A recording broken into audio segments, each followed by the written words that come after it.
this is Aisha of Aisha Designed It, and welcome back to my channel. Well, I wanted to come here right quick with a super quick video, and this video is going to be showing you how you can make pencil pouches for your students, your kids, if you're a teacher, whomever you may be. So I'm a parent. My kids go back to school this week. Today is Monday, August the 5th, 2024. So I'm going to show you what I'm going to be making for my twins. So I have this cute little canvas bag, HTV Ront, that I got from Amazon. The link will be in the description box below, so make sure you go and grab you some.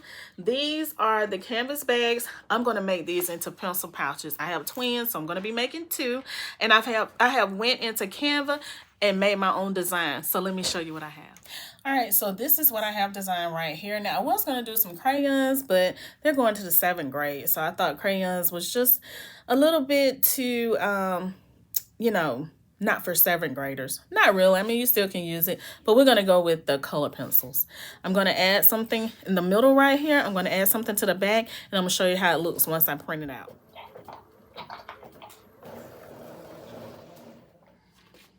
Alright, y'all, so I am using again the HTV Ront canvas bag instructions, and right here it tells you to put it on for sublimation 375 to 309 degrees for 40 seconds, medium pressure.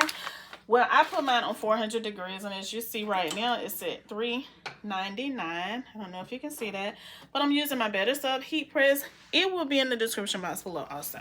So now what I'm going to do, I'm just going to open this part right here.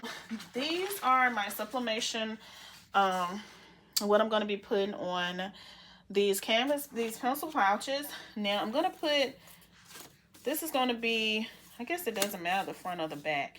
So I'm going to put my baby's name on the front part of it.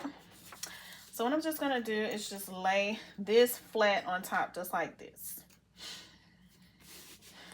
Okay, then I'm going to turn it over. Now you can put some sublimation tape on it if you would like, but I'm not this time. But I am going to put butcher paper on top, just like this.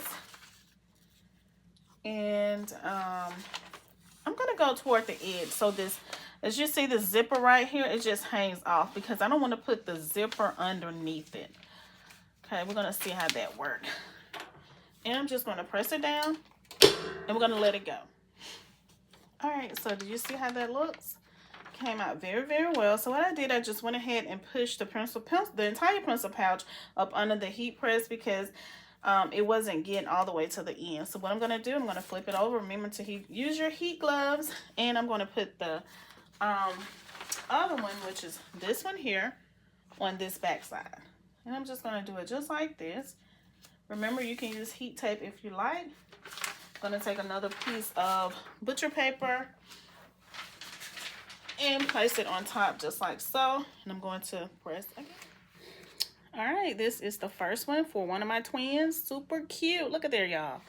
And this is the other one. Now, I designed this one myself. And this one here, I just got off of Creative Fabrica. Super cute. So let me go ahead and do the other one.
All right, y'all, so these came out super cute, as you can see right here.